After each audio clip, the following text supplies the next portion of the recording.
Narasaraopet MLA doctor Chadalavada Arvind బాబు CM చంద్రబాబును కలిసి నియోజకవర్గ సమస్యల పరిష్కారం కోసం కోరారు. ఆంధ్రప్రదేశ్ శాసనసభ ప్రాంగణంలో శనివారం జరిగిన ఒక వ్యక్తిగత సమావేశంలో నరసరావుపేట నియోజకవర్గ ఎమ్మెల్యే డాక్టర్ చదలవాడ అరవింద్ బాబు రాష్ట్ర ముఖ్యమంత్రి నారా చంద్రబాబు నాయుడును కలిసి తన నియోజకవర్గంలో ఉన్న కొన్ని కీలక సమస్యలను వివరించారు.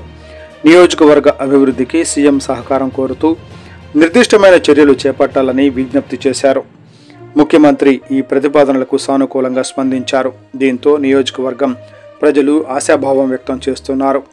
నరసరావుపేట పట్టణంలోని 5వ వార్డులో శివ సంజీవ కాలనీ, అలాగే 12వ వార్డులోని సాలిం నగర్ ప్రాంతంలో అసైన్మెంట్ దారులకు పొజిషన్ సర్టిఫికెట్లు అందించే విషయంపై ఎమ్మెల్యే ప్రత్యేక దృష్టి సారించారు. ఈ ప్రాంతంలో చాలామంది పేదల ఇండ్ల పట్టాలు అసైన్మెంట్లపై ఆధారపడి జీవనం సాగిస్తున్నారని, అయితే పట్టాలు లేకపోవడం వల్ల వారు ఎదుర్కొంటున్న సమస్యలు ఎన్నో.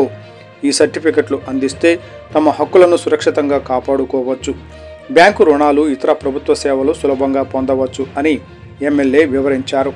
ఈ సమస్యలు గత ప్రభుత్వం కాలంలో పరిష్కారం కాకుండా పెండింగ్లో ఉన్నాయని, ప్రస్తుత టీడీపీ, జనసేన, బీజేపీ కూటమి ప్రభుత్వంలో త్వరితగతిన చర్యలు తీసుకోవాలని కోరారు. అంతేకాకుండా నియోజకవర్గంలోని ఉప్పలపాడు ప్రాంతంలో ఆటోనగర్ ఏర్పాటుకు సంబంధించిన అనుమతులకు త్వరగా మంజూరు చేయాలని డాక్టర్ అరవింద్ బాబు విజ్ఞప్తి చేశారు.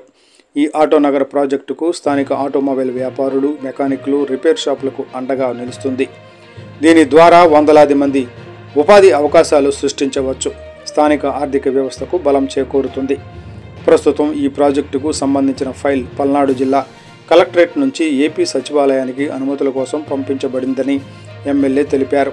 అయితే అధికారిక ప్రక్రియల్లో ఆలస్యం జరుగుతూ ఉండడంతో సీఎం జోక్యం చేసుకుని త్వరితగతిన అనుమతులకు ఇప్పించాలని కోరారు. ముఖ్యమంత్రి నారా చంద్రబాబు నాయుడు ఈ విజ్ఞప్తులకు సానుకూలంగా స్పందించారు.